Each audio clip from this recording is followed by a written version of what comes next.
Welcome to the last video.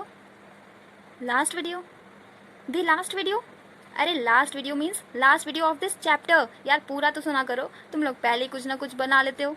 चलो आज की वीडियो में हम क्या करने वाले हैं ऐसा, आज की वीडियो में हम पता है बहुत कुछ करने वाले हैं।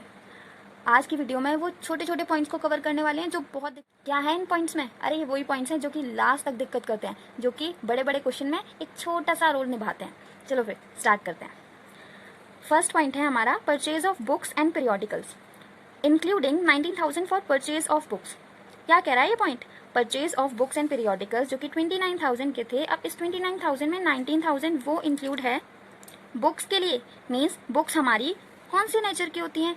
कैपिटल नेचर की।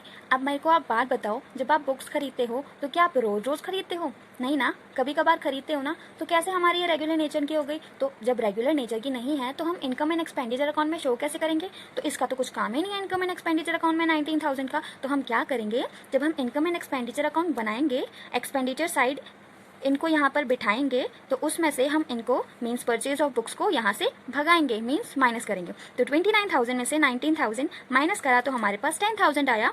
अब हमने इसको माइनस क्यों करा? हमने इसको माइनस इसलिए करा क्योंकि हमारे कैपिटल एक्सपेंडिचर है और कैपिटल एक्सपेंडिचर हमारे बैलेंस शीट में आ गया। हमारा सेकेंड पॉइंट। हाय, इस पॉइंट को देख के यार तुम लोग बड़े खुश हो गए क्योंकि ये पॉइंट है ही वैसा। इफ एन एसेट, सुनना ध्यान से, if an asset created out of a specific fund, means एक स्पेसिफिक फंड में से हम एक एसेट को क्रिएट कर रहे हैं, तो हमें कैपिटल फंड गिवन है, बिल्डिंग फंड गिवन है और बिल्डिंग गिवन है जो कि वर्क इन प्रोग्रेस में है, मीन्स अभी पूरी नहीं बनी, काम चालू में है, 10,000 का।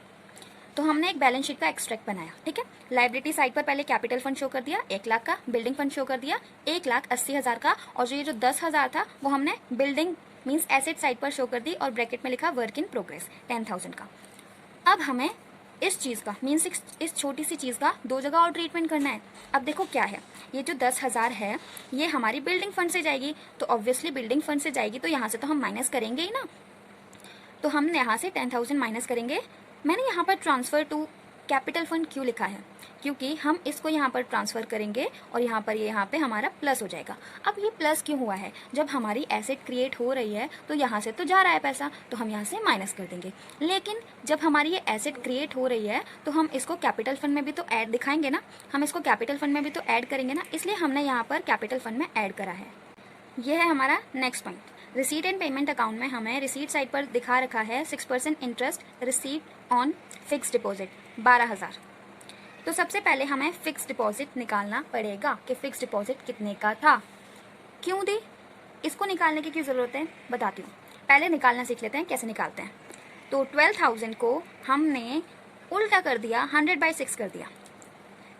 अब याद करो, जब हम इंटरेस्ट निकालते हैं तो हम कैसे निकालते हैं? सपोज करो यहाँ पर हमें कि फिक्स डिपॉजिट है हमारा 1 लाख का और हमें उस पर इंटरेस्ट निकालना है 10%, तो हम उसका कैसे करते हैं? 1 लाख मल्टीप्लाई 10 डिवाइडेड बाय 100 करते हैं ना। लेकिन इस केस में हमें उल्टा निकालना है, मीन्स फिक्स डिपॉजिट निकालना है, तो हम इसको यहाँ पर उल्टा कर देंगे, मीन्स 100/6 करेंगे तो हमारे पास 2 लाख आया। मीन्स फिक्स डिपॉजिट हमारे पास कितना था? ये आया हमारा फिक्स डिपॉजिट का अमाउंट कितना था? 2 लाख।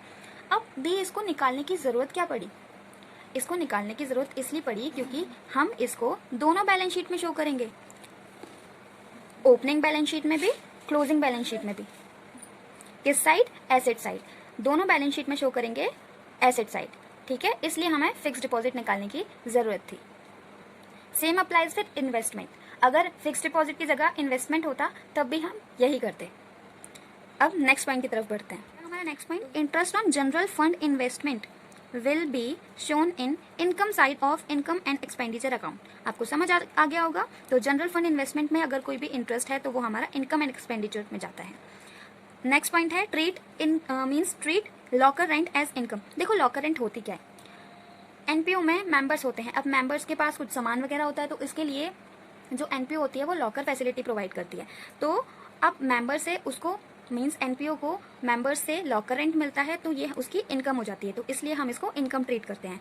अब आगे हम पॉइंट बढ़ते हैं, लेगेसी डोनेशन। तो ये भी हमारा इनकम एंड एक्सपेंडिचर में आएगा, इनकम साइड।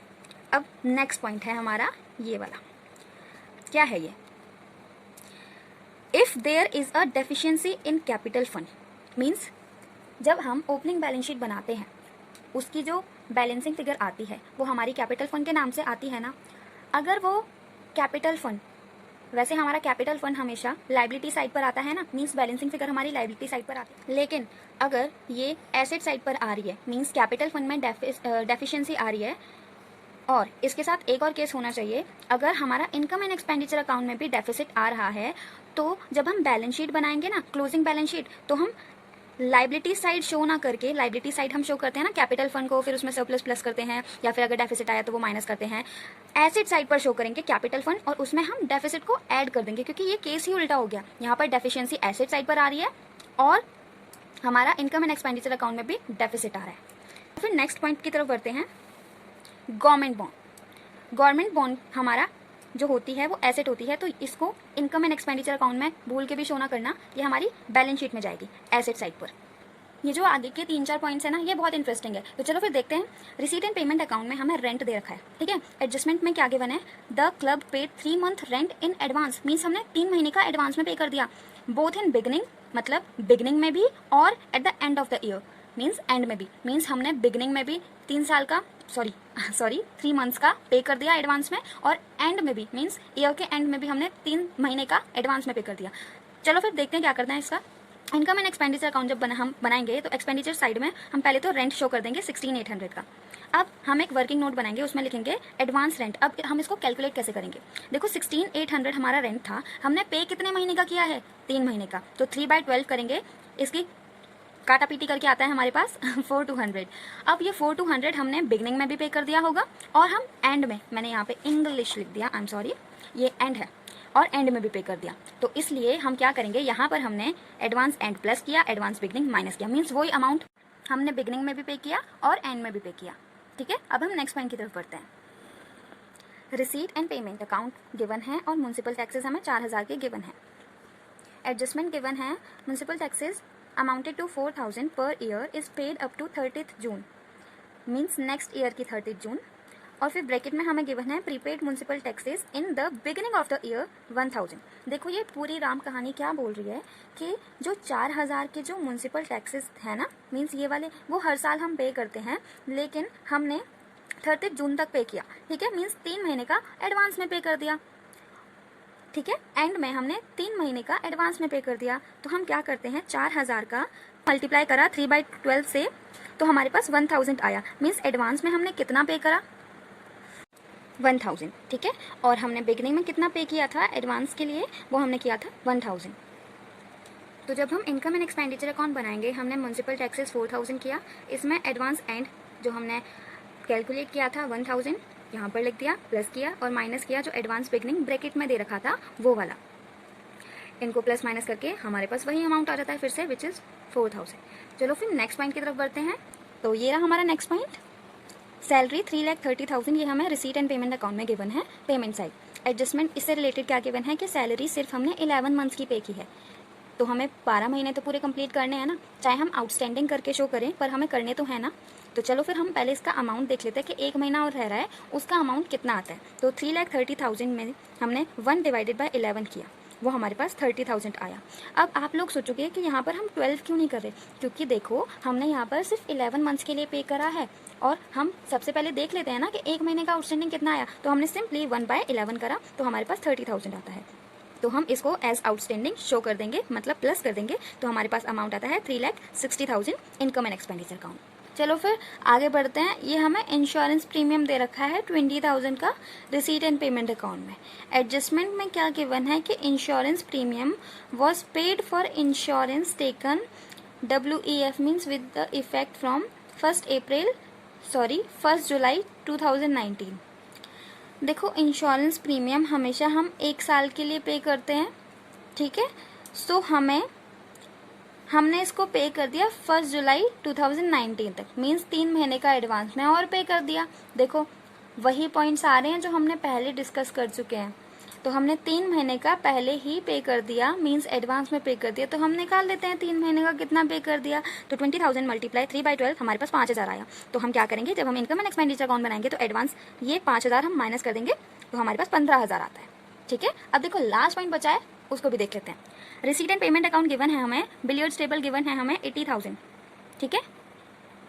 एडजस्टमेंट में क्या गिवन है कि billiards table costing 3 lakh was purchase during last year, means 3 lakh की लास्ट ईयर हमने परचेज की थी एंड सिर्फ 2,20,000 उसके लिए हमने पे किया था।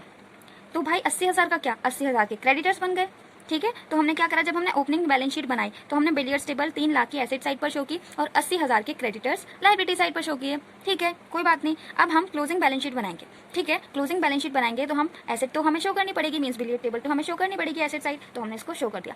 लेकिन दी हमने यहाँ पर क्रेडिटर्स शो किए थे, तो यहाँ पर क्रेडिटर्स शो हम क्यों नहीं कर रहे हैं, क्योंकि देखो क्रेडिटर्स हमारे 80,000 के थे और हम यहाँ पर शो जो हमें यहाँ पे गिवन है रिसीट एंड पेमेंट अकाउंट में बिलियर्ड्स टेबल 80,000 की, मीन्स ये जो 80,000 के क्रेडिटर्स थे ना, हमने उन्हीं की पेमेंट की है ये 80,000 की, तो इसलिए अब तो हमारे पास कोई क्रेडिटर्स बचे ही नहीं, तो हम इसको क्यों लिखेंगे। ठीक है, आई होप आपको क्लियर हुआ। 2 छोटे से पॉइंट्स हैं। देखो इनकम एंड एक्सपेंडिचर अकाउंट जो होता है वो हमारा P&L अकाउंट की तरह बनता है, तो इसलिए ये हमारा एक्सपेंस अकाउंट होता है, और जो रिसीट एंड पेमेंट अकाउंट होता है वो हमारा कैश बुक की तरह होता है, इसलिए ये हमारा एसेट अकाउंट होता है। ठीक है, सो आज की वीडियो बहुत थोड़ी सी लंबी हो गई होगी, तो कोई नहीं, ये लास्ट वीडियो थी इस चैप्टर की। आई होप आपको सारे पॉइंट्स क्लियर हुए होंगे। अगर कोई भी प्रॉब्लम आती है तो आप कमेंट सेक्शन में पूछ लेना, मैं आपको बता दूंगी।